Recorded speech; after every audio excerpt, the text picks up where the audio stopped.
অসমৰ অন্যতম প্ৰাচীন জনগোষ্ঠী বড়োসকলৰ মাজত প্ৰচলিত বিভিন্ন ধৰণৰ পূজা পাতলৰ ভিতৰত সীমা পূজা অন্যতম।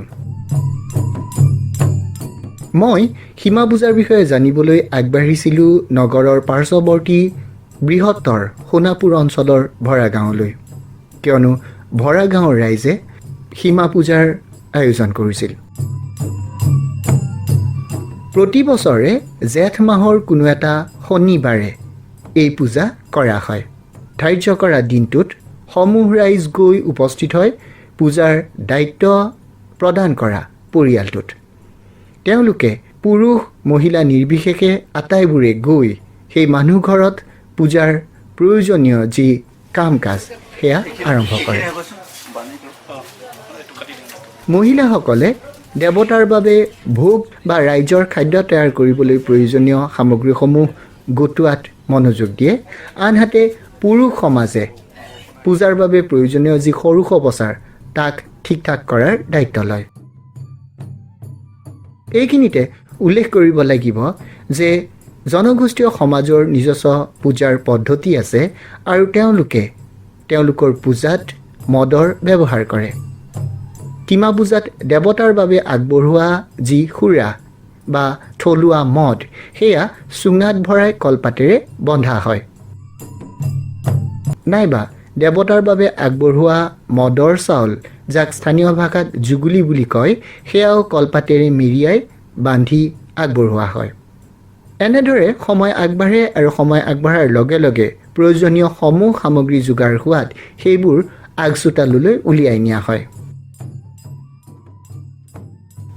আগচোতালত সীমা পূজাৰ প্ৰাথমিক স্তৰৰ যি প্ৰথমাৰ্ধৰ পূজা সেয়া আৰম্ভ হয়।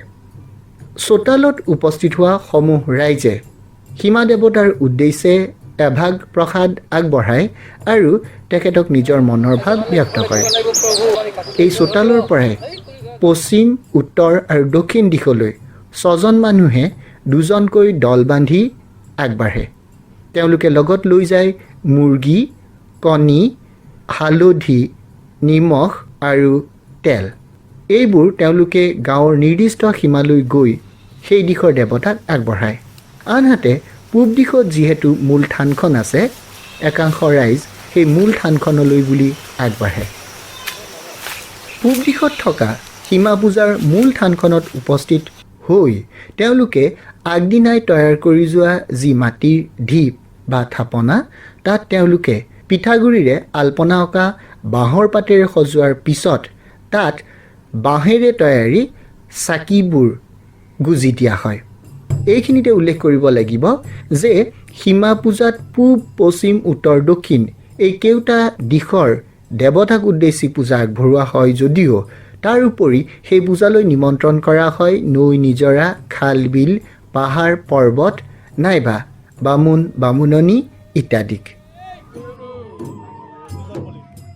সীমা পূজাৰ মূল পূজা আৰম্ভ হোৱাৰ পূৰ্বে স্থানীয় ৰাইজে বলিয়া বাবা নাইবা পাগলা বাবা বা শিৱলৈ এভাগ পূজা আগবঢ়ায়।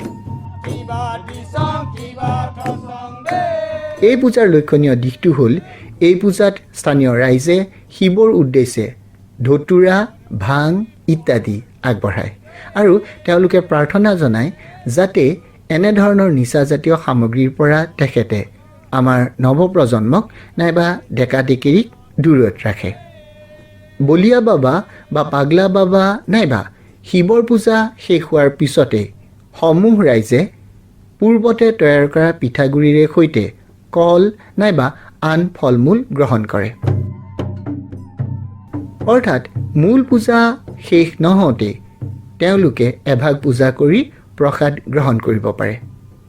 ক'ৰবাত এনেবোৰ কামৰ জৰিয়তে আমি জনগোষ্ঠীয় সমাজত প্ৰচলিত পূজা পাতলৰ যি নমনীয় গুণ সেয়া স্পষ্ট হৈ পৰা দেখিবলৈ পাওঁ।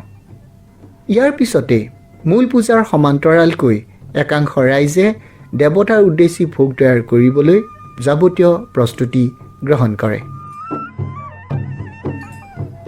মূল পূজা আগবঢ়োৱা হয় আৰু এই মূল পূজাত বলি বিধান দিয়া হয়। জনগোষ্ঠীয় সমাজত বলি বিধান এক সাধাৰণ প্ৰক্ৰিয়া বা সহজ কাম। সীমা পূজাত কিন্তু মুৰ্গীৰ বাহিৰে ডাঙৰ প্ৰাণী বলি দিয়া নহয়, যেনে ছাগলী গাহৰি আদি এই পূজাত বলি নিদিয়ে। এই পূজাত মাথো মুৰ্গীহে বলি দিয়া হয়। আৰু মুৰ্গীৰ নাড়ী পৰীক্ষা কৰি তেওঁলোকে ৰাইজৰ ভৱিষ্যত বা গাঁৱৰ ভৱিষ্যত, খেতি বাতিৰ ভৱিষ্যত আদি ফলাফল বিচাৰ কৰে। ক্ৰমশঃ মূল পূজা শেষৰ পৰ্যায়লৈ আগবাঢ়ে আৰু সমূহ ৰাইজে গাঁৱৰ চাৰিও সীমাত থকা চাৰিওগৰাকী দেৱতাৰ উপৰিও বামুণ বামুণনী নাইবা পাহাৰ পৰ্বত নৈ নিজৰা খাল বিল বা বাঘ দেৱতাক স্মৰণ কৰে আৰু সকলোৰে আশীষ কামনা কৰে। আজি আপোনালোকে যে আগুৰি খামি নাৰাখ, আজি ৰাখংতা কিয় নাই, আপোনালোকে দেওলোক, আমি হলো মুনিছ, এই মুনিছ হলো মহানিছ। তেওঁলোকে বিশ্বাস কৰে যে এনেধৰণে কৰা প্ৰাৰ্থনাই তেওঁলোকৰ জীৱনলৈ বা তেওঁলোকৰ গাঁৱলৈ সুফল কঢ়িয়াই আনিব পাৰে। মূলতঃ তেওঁলোকে কেওফালে থকা দেৱতাক গাঁৱৰ ভিতৰলৈ যাতে কোনো ধৰণৰ বিপদ আপদ নাহে, মাৰি মৰকে গাঁওখনক অত্যাচাৰ কৰিব নোৱাৰে, তাৰ বাবে প্ৰাৰ্থনা জনায়। তেওঁলোকে প্ৰাৰ্থনা জনায় যাতে সীমা দেৱতাৰ আশীৰ্বাদত গাঁৱৰ ডেকা ডেকিৰি পঢ়া শুনাত আগবাঢ়ি যায়, নাইবা ধানে ধানে গাঁৱৰ সকলোৰে কুশল হয়, নাইবা ভঁৰাল খেতিৰে উপচি পৰে। পূজাৰ শেষ মুহূৰ্তত তেওঁলোকে গাঁৱৰ সীমা দেৱতালৈ ইতিমধ্যে তৈয়াৰ কৰা ভোগ উচৰ্গা কৰে আৰু পূজা সমাপ্ত কৰি আকৌ গাঁও অভিমুখে যাত্ৰা কৰে।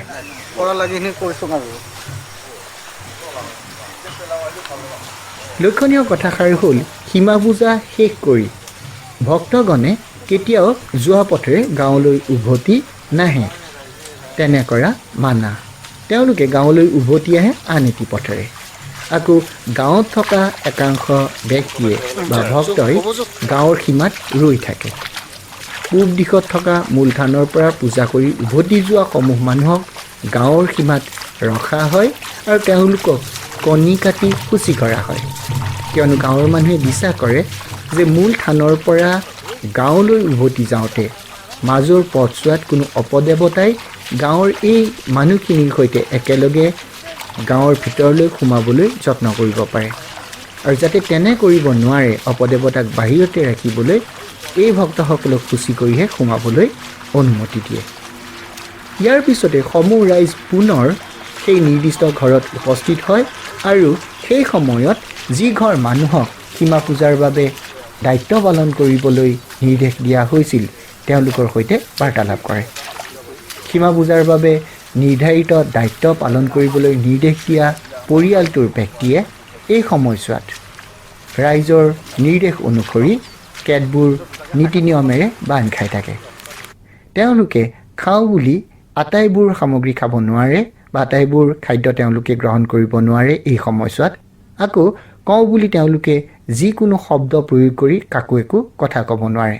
আনকি তেওঁলোকে যাওঁ বুলিলেই যিকোনো ঠাইলৈ যোৱাটো ৰাইজে বাধা আৰোপ কৰে। এনেধৰণে সীমা পূজাৰ বাবে এটা পৰিয়ালক ৰাইজে নীতি নিয়মেৰে বান্ধি পেলায়। এই সময়ছোৱাত ৰাইজে প্ৰশ্ন কৰে যে যিহেতু নীতি নিয়মেৰে এই পৰিয়ালটোক বান্ধি ৰখা হৈছিল, এই সময়ছোৱাত তেওঁলোকে কিবা কষ্টৰ সন্মুখীন হৈছিল নেকি?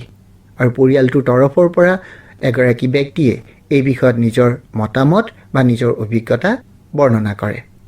আকৌ একেদৰে সীমা পূজাৰ মূল দেউৰীগৰাকীকো প্ৰশ্ন সোধা হয় যে এই পূজাখন চলাই নিয়াৰ সময়ছোৱাত তেখেতে কিবা অসুবিধাৰ সন্মুখীন হৈছিল নেকি? আৰু এনে প্ৰশ্নৰ উত্তৰত সীমা পূজাৰ মূল দেউৰীয়ে বৰ্ণনা কৰে যে তেখেতৰ সাধ্য অনুসৰি সীমা পূজাখন খুব সুন্দৰকৈ আগবঢ়াই নিবলৈ চেষ্টা কৰিছিলে। যদি তাত কিবা ত্ৰুটি বিচ্যুতি হৈছে তেতিয়াহ'লে ইয়াৰ বিচাৰ ৰাইজে কৰিব।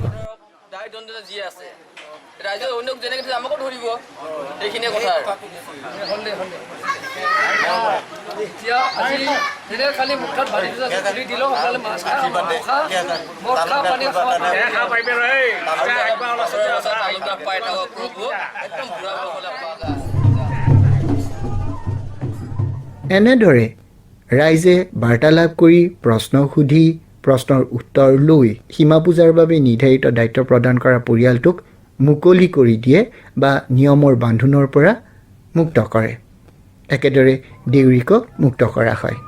ইয়াৰ পাছতে ৰাইজে হৰিশ মনেৰে তেওঁলোকৰ বাবে তৈয়াৰ কৰা ভোগ নাইবা খাদ্য গ্ৰহণ কৰে আৰু পূজাৰ সম্পূৰ্ণ সমাপ্তি ঘটে। এইখিনিতে উল্লেখ কৰিব লাগিব যে আজি প্ৰায় 3ৰ পৰা 400 বছৰ ধৰি এই অঞ্চলত সীমা পূজা চলি আহিছে।